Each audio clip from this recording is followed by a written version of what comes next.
From New York, this is Democracy Now! When President Biden arrived to the White House, he promised that he will lift the sanctions as soon as he arrived. And so far, 6 months later, he has done nothing. After rare anti-government protests in Cuba, Cuban Americans are speaking out to demand the U.S. government end its blockade of the island. But President Biden's responded with new sanctions. We'll speak with Cuban-American Carlos Lazo, who just led a march from Miami to the White House, and with historian William Leogrand, who writes in The Nation, now is the time for Biden to restaff the Havana embassy. Then, as the United States imposes new Cuba sanctions citing human rights abuses, we'll look at the U.S. military prison in Guantanamo Bay, Cuba. Abdulatif Nasser was released from Guantanamo Bay last week after 19 years of detention without charge or trial. And while we are thrilled that Abdulatif is back with his family, Guantanamo Bay remains open and still houses 39 men, 28 of whom have never been charged with a crime, let alone face trial.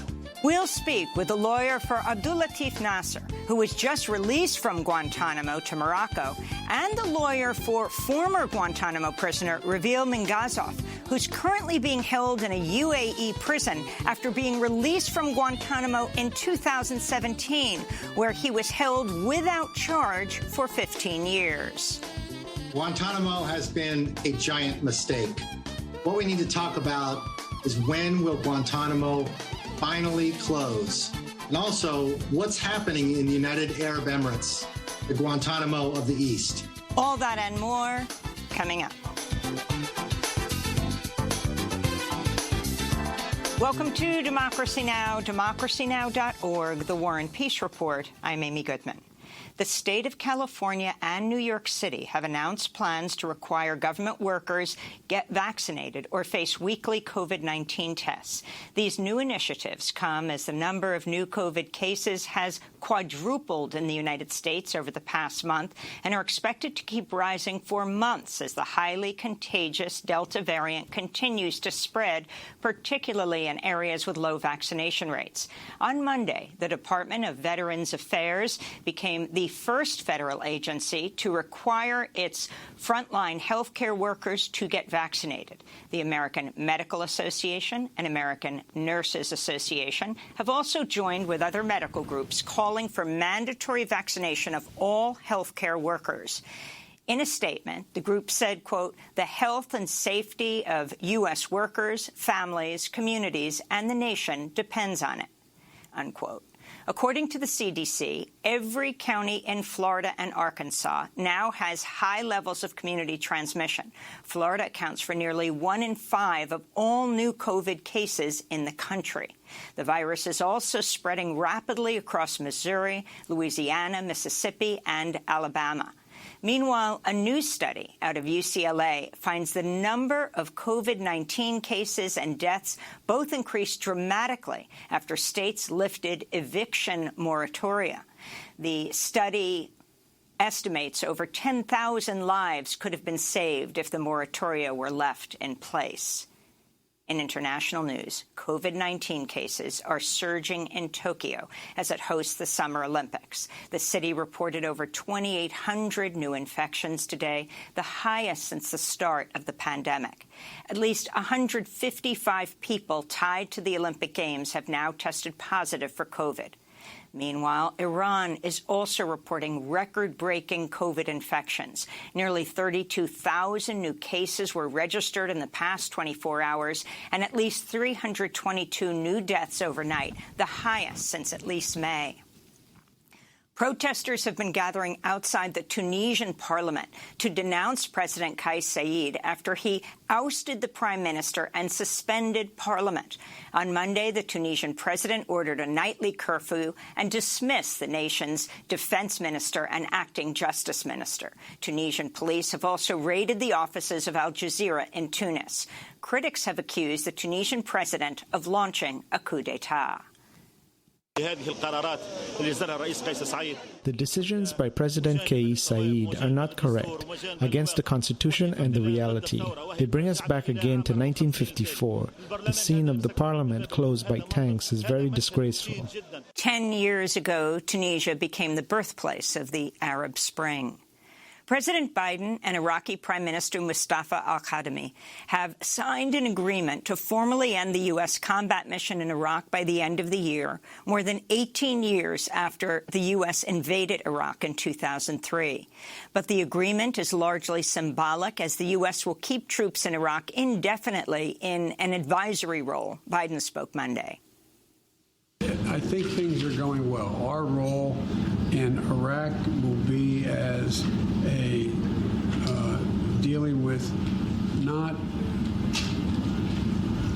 it's just to be available, to continue to train, to assist, to help, and to deal with ISIS as it arrives. But we are not going to be, by the end of the year, in a combat mission. 57 people are feared dead after a boat capsized off the coast of Libya. Many of the passengers were migrants from Nigeria, Ghana, and Gambia. The number of refugees who've died while attempting to reach European soil by sea has more than doubled compared to the first 6 months of 2020. So far this year, over 1,100 people have perished.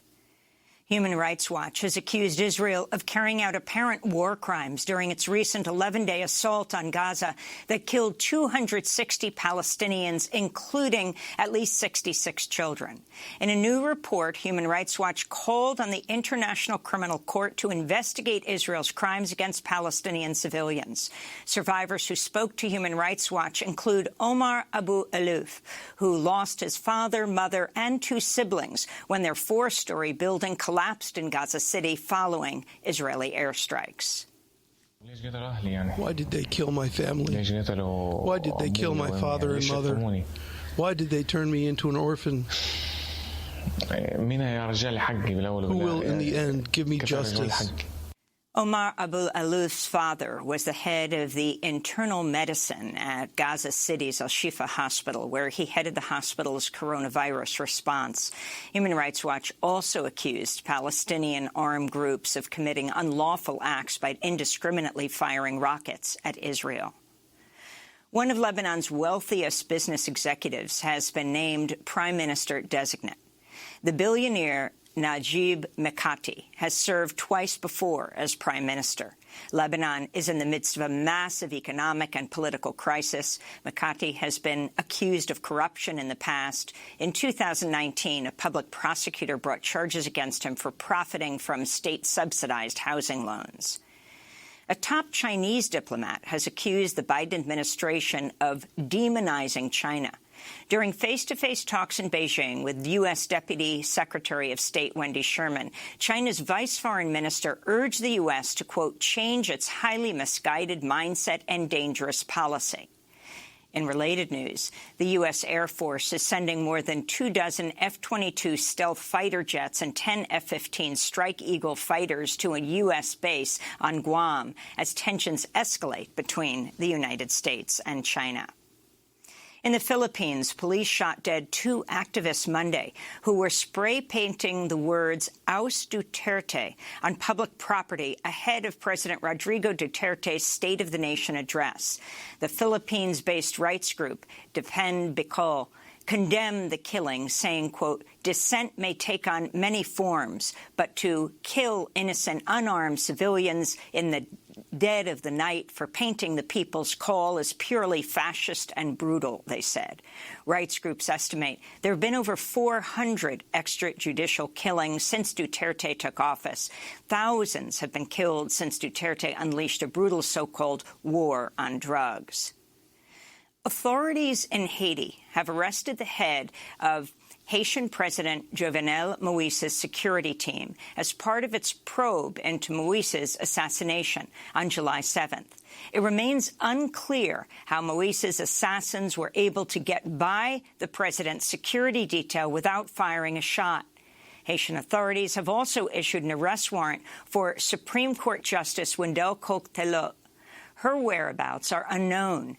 Meanwhile, CNN is reporting some of the court clerks involved in the investigation of Moise's assassination have received multiple death threats. In Nicaragua, another presidential candidate has been arrested as President Daniel Ortega continues to crack down on his opposition ahead of the November election. At least 7 presidential hopefuls have been apprehended since June. Almost 24 journalists and opposition activists have also been detained under a treason law. Ortega has long justified the arrest, saying he's only targeting people suspected of planning a coup against his government. On Monday, Ortega accused the U.S. government of trying to undermine the political process in Nicaragua. The Yankees have no respect. For them, elections are only valid when their weaklings win, who they put up as candidates. So if the U.S. allies win, the election is good. If their weaklings don't win, then the election is bad, and they do everything possible to destabilize the country, to destroy the country. In Bangladesh, torrential rain has caused widespread flooding in Cox's Bazar, the world's largest refugee camp. It houses nearly 900,000 Rohingya refugees who fled violence and persecution in Burma. At least 5 refugees have died in landslides. A child was also killed after being swept away by flooding. Several others were injured. This comes as COVID-19 cases are spiking in Bangladesh. On Monday, the government recorded over 15,000 new infections and nearly 250 deaths, both the highest one-day totals since the pandemic began. Here in the United States, more than 1.5 million acres of land have now burned as firefighters battle at least 85 active wildfires across the West. In Oregon, the bootleg fire has burned over 400,000 acres. The Dixie Fire is now threatening 10,000 homes in California. Meanwhile, Lake Powell, the second-largest reservoir in the United States, has reached a record low amidst a massive climate change-fueled drought in the West. According to the National Interagency Fire Center, more than 90% of the West is now officially in drought. In immigration news, the Biden administration's announced plans to place some migrant families arriving at the U.S.-Mexico border in expedited removal proceedings. The practice allows U.S. immigration officials to deport people without a court hearing in front of an immigration judge. Advocates warn the policy is a violation of due process and international law. The House Select Committee investigating the January 6th insurrection at the Capitol will hold its first hearing today and hear testimony from 4 police officers who were attacked by Trump supporters while defending the Capitol. The committee is made up of 7 Democrats and 2 Republicans, Lynn Cheney and Adam Kinzinger, both of whom voted to impeach Trump for his role instigating the assault on the Capitol. Last week, House Minority Leader Kevin McCarthy pulled all of his recommended committee members after House Speaker Nancy Pelosi vetoed 2 of his 5 picks. On Monday, McCarthy chided Cheney and Kinzinger as, quote, Pelosi Republicans for participating in the probe. Trump advisor and longtime ally Tom Barrack pleaded not guilty Monday to charges of secretly lobbying for the United Arab Emirates. The lobbying came at a time when Barrack was making major business deals with the UAE and other Gulf states. The New York Times reported Barrack's real estate company received some $1.5 billion in investments from the UAE and Saudi Arabia after Trump's 2016 nomination. The billionaire investor was released last week on $250 million bond. He was chair of Trump's inauguration committee. In news from Canada, longtime Inuk leader Mary Simon has been sworn in as Canada's first Indigenous Governor-General. I am honoured, humbled, and ready to be Canada's first Indigenous Governor-General. As Governor-General, Mary Simon will serve as Queen Elizabeth's federal representative in Canada as well as Commander-in-Chief of the Canadian Armed Forces. The Reverends Jesse Jackson and William Barber were arrested Monday, along with 37 others, during a sit-in at Democratic Senator Kyrsten Sinema's office in Phoenix, Arizona, calling on her to support ending the filibuster to help pass voting rights legislation. The Reverend Barber and the Poor People's Campaign begin a 27-mile march for voting rights in Texas today. Organizers have described it as a, quote, Selma to Montgomery-style march. In labor news, workers at Frito-Lay in Kansas have ended a 19-day strike after the company agreed to a contract guaranteeing workers 1 day off per week. Workers went on strike to protest forced overtime, 84-hour work weeks, and horrific working conditions. In the summer, workers endured triple-digit temperatures without air conditioning. Multiple workers have reportedly died on the job of heart attacks. A federal judge has found environmental and human rights lawyer Stephen Donziger guilty of 6 counts of criminal contempt of court after he refused to turn over his computer and cell phone. The case stems from Chevron's unprecedented legal campaign against Donziger over his role in winning an $18 billion settlement against Chevron for dumping 16 billion gallons of oil into the Ecuadorian Amazon. In an unusual legal twist, the judge appointed a private law firm with ties to Chevron to prosecute Donziger after federal prosecutors declined to bring charges. Donziger, who has been under house arrest for almost 2 years, condemned the judge's ruling. This is an outrageous decision. I see it as an attack on human rights lawyering, an attack on the very notion of corporate accountability for the fossil fuel industry.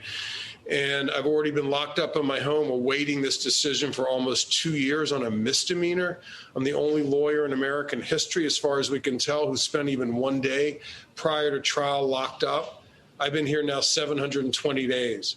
This is an outrage. It's a violation, I believe, of the rule of law. It's terrible for our democracy, and it's terrible for the planet. The United States cannot become a country that begins to lock up its human rights lawyers, its environmental advocates, its earth protectors.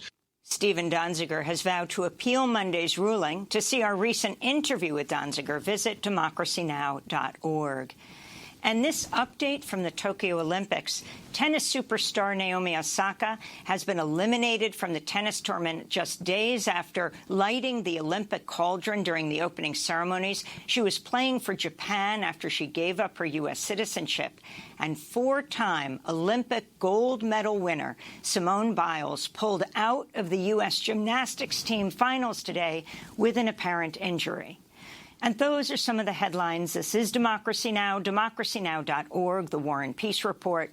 When we come back, after rare anti-government protests in Cuba, Cuban Americans are speaking out to demand the U.S. government end its blockade of the island.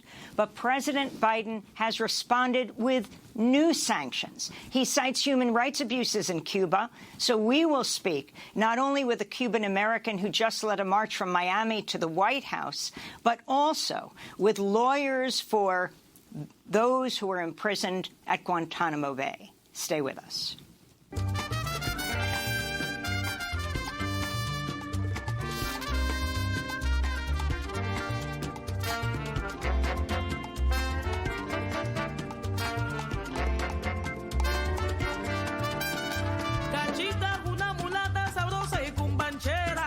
Cachita, una mulata sabrosa y cumbanchera, que saca lo negro congo cara pa' la candela, que saca lo negro congo cara pa' la candela. Embala conga para allá, lo caramba pa' Santiago. Cachita, mulata negra, caridad.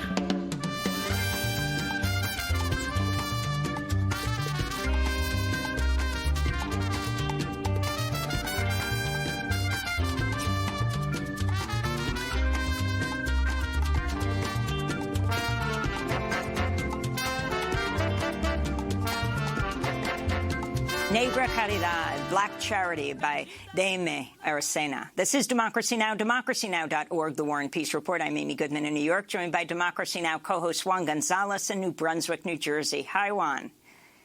Hi, Amy, and welcome to all of our listeners and viewers across the country and around the world. Well, we begin today's show in Cuba, which marked the 68th anniversary of the 1959 Cuban Revolution Monday after rare anti-government protests broke out on the island earlier this month, denouncing the economic crisis during the pandemic and reports of government repression. The shortage of resources comes after a decades-long U.S. embargo and catastrophic U.S. sanctions. Last week, the Biden administration imposed new sanctions on Cuba's defense minister and the Interior Ministry, with President Biden warning this is just the beginning. This comes as Mexico announced it'll send ships with food and medical supplies, including syringes, oxygen tanks, and masks to Cuba. Mexican President Andrés Manuel López Obrador addressed the U.S. Monday. Rather than blocking, we should all help. It is not conceivable that in these times they want to punish an independent country with a blockade. I think that President Biden must make a decision about it. It is a respectful call, from no point of view of interference, but we must separate the political from the humanitarian.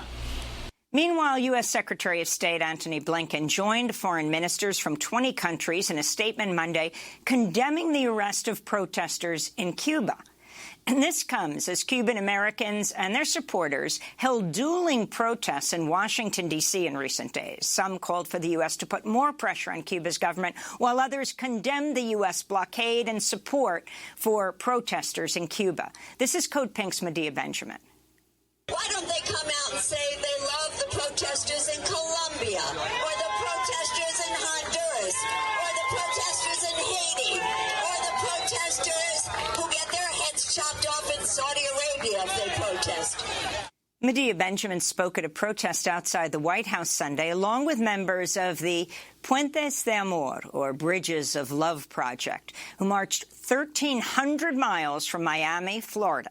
For more, we go to Washington, D.C. to speak with one of the organizers. Carlos Lazo is a Cuban-American activist who led the march to D.C., meeting with people along the way.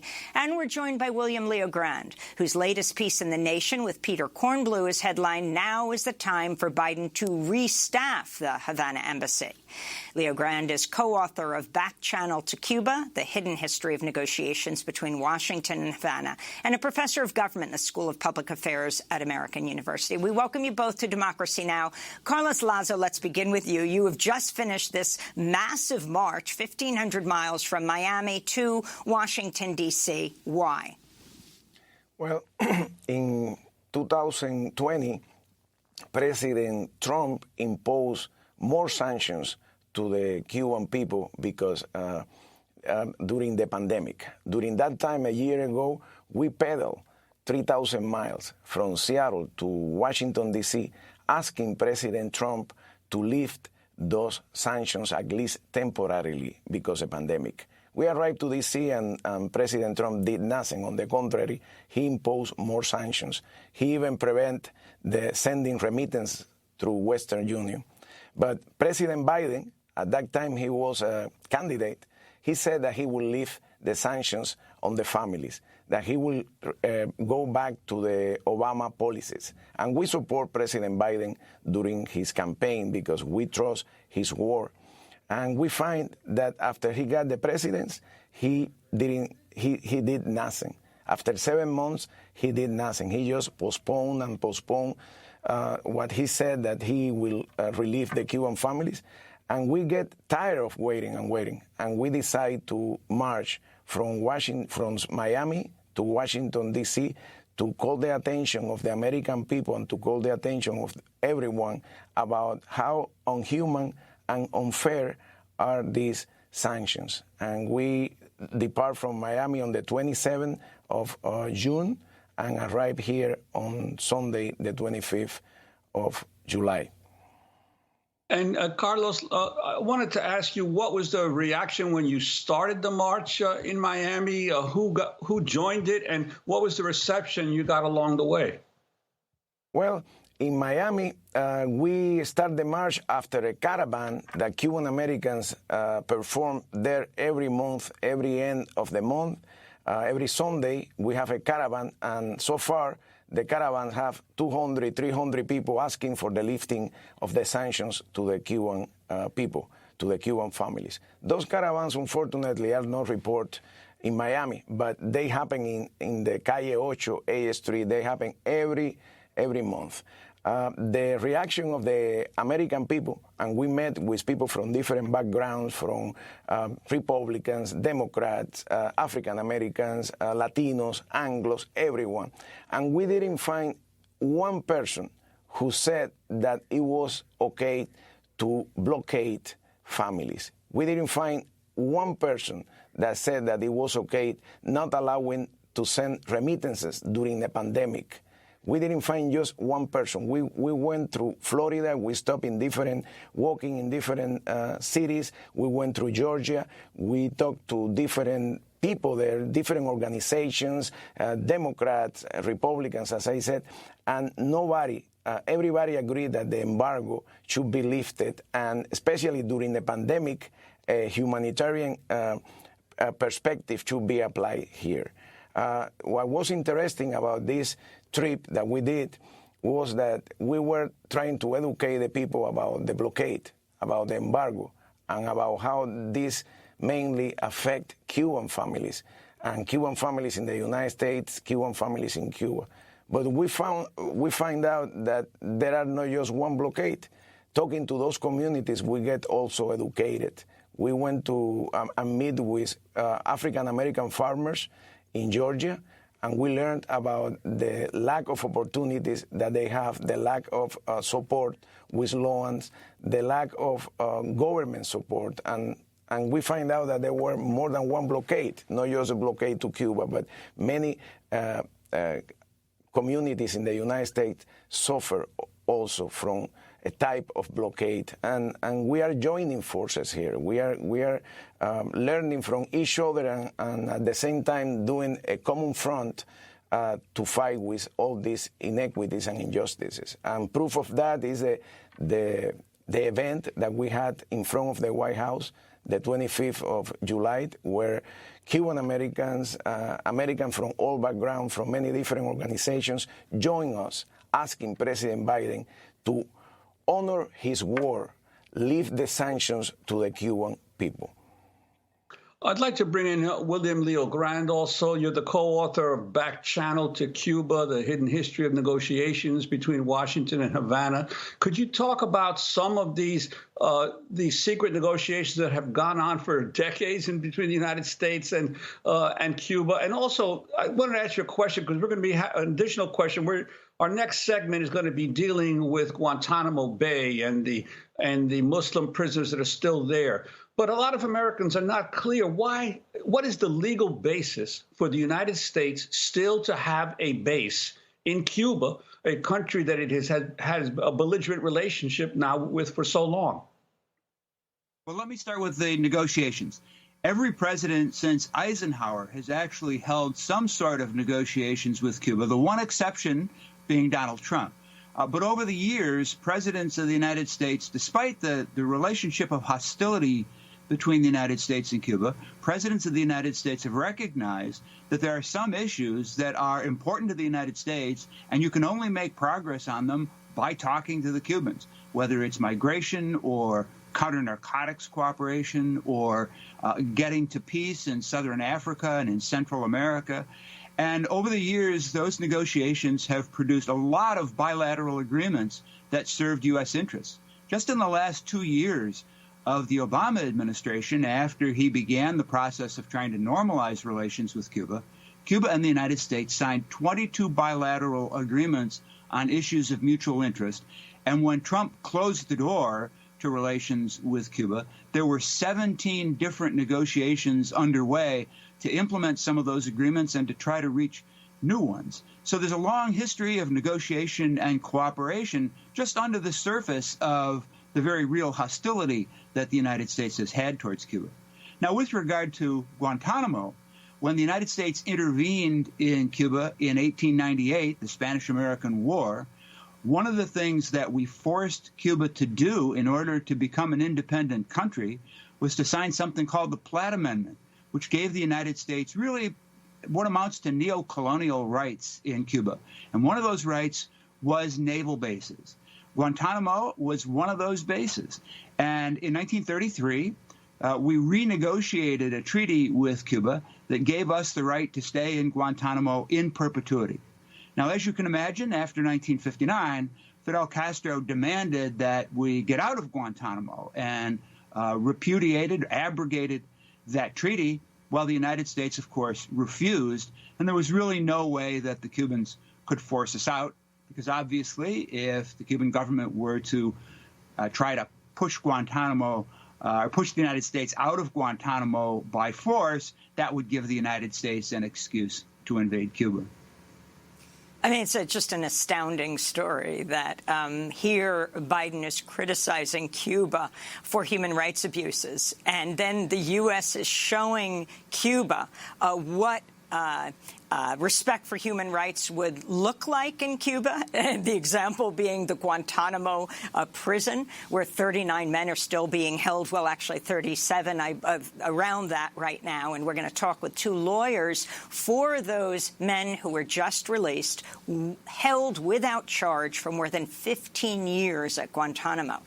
But I want to turn to Republican Senator Ted Cruz, whose father was Cuban-American, speaking to Fox Business, welcoming the Biden administration's pushback on the Cuban government. I'm glad that the administration is announcing targeted sanctions on the Cuban regime. I think this is the least they could do, and then they're finally moving in the right direction. So there you have Senator Cruz rarely complimenting President Biden. He joins with the with the Cuban-American Senator also Menendez, the Democrat from New Jersey, and Senator Rubio of Florida. Who is Biden trying to please, William Leo Grand? And why are you calling for the restaffing of the Havana embassy? What would that do? Well, first, I think that the Biden administration is being, or has been, in its Cuba policy, driven by domestic politics. And this, unfortunately, has been a problem for Democrats really for almost 30 or 40 years now. Ever since the end of the Cold War, Cuba has not been a very important foreign policy issue for the United States. But because of the power of the conservative Cuban-American lobby in South Florida, it has become a very important domestic political issue. As we know, Florida is always close in presidential elections. Most Cuban Americans are concentrated in South Florida, and so they become a really pivotal constituency in elections. The Democrats lost South Florida badly in 2020, and I think that's thrown the fear of God into the Biden administration. There are already some more conservative Democrats in the House and in the Senate who are urging Biden not to do anything to relax relations with Cuba, despite his campaign promises, for fear of losing even more ground in Florida in the 2022 midterm elections. And the issue of restaffing the embassy, why this matters. Well, it matters enormously. In 2017, Donald Trump reduced the U.S. Embassy staff and the Cuban Embassy staff here in Washington by about 2/3, leaving really just a skeletal staffing. And one of the things that happened was that the consular section of the U.S. Embassy in Havana was closed to Cubans. And that meant that the United States was essentially violating the 1994 migration agreement that ended the famous rafters migration crisis during the Clinton administration.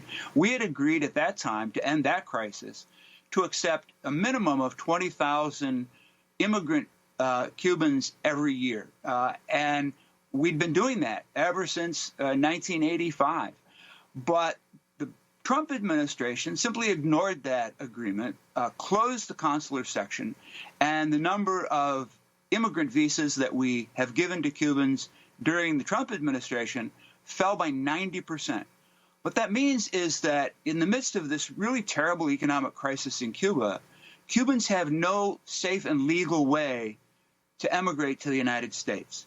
The Cuban Family Reunification Program, which we use to reunify Cuban and Cuban-American families, was suspended by the Trump administration.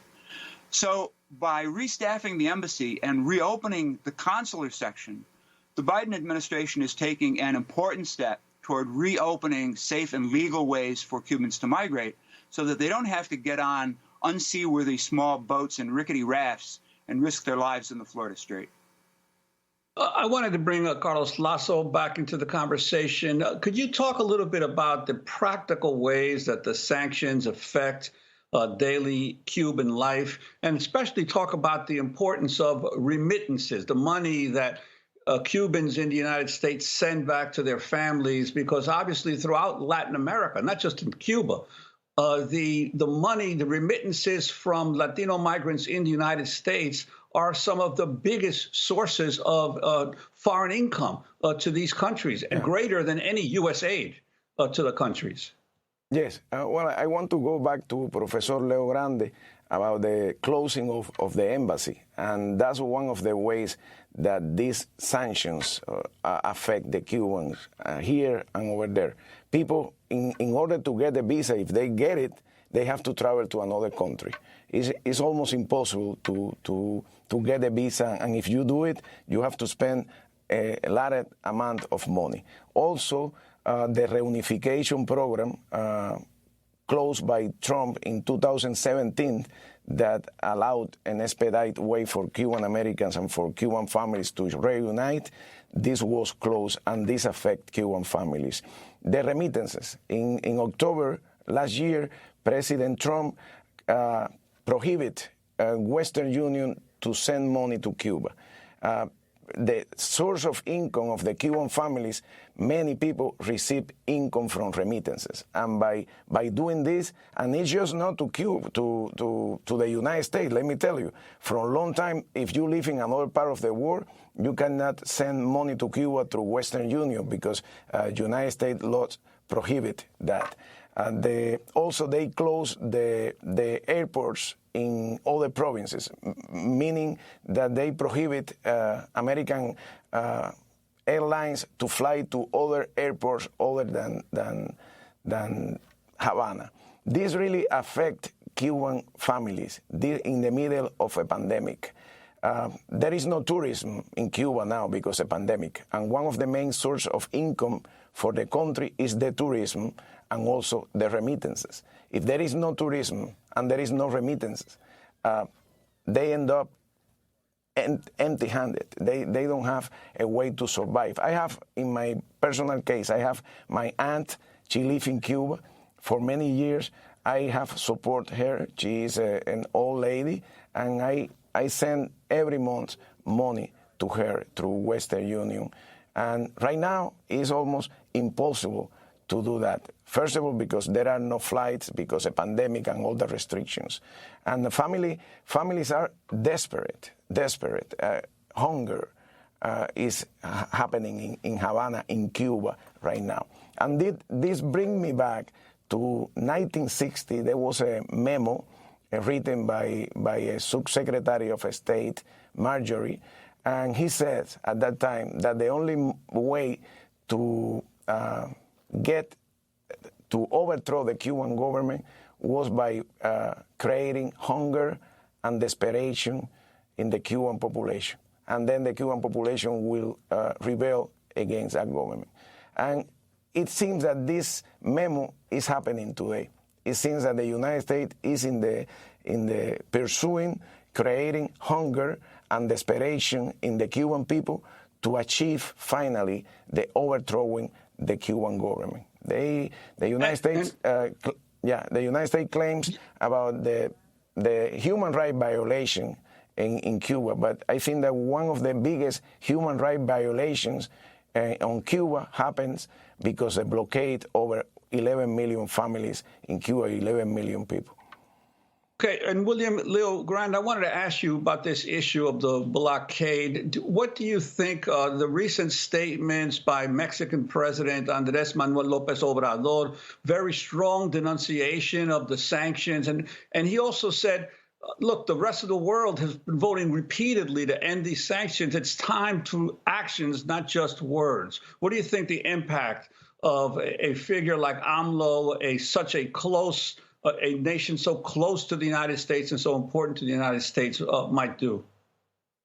Well, you know, Mexico never supported U.S. sanctions against Cuba, even when every other country in Latin America went along with OAS sanctions back in the 1960s. The Mexicans refused.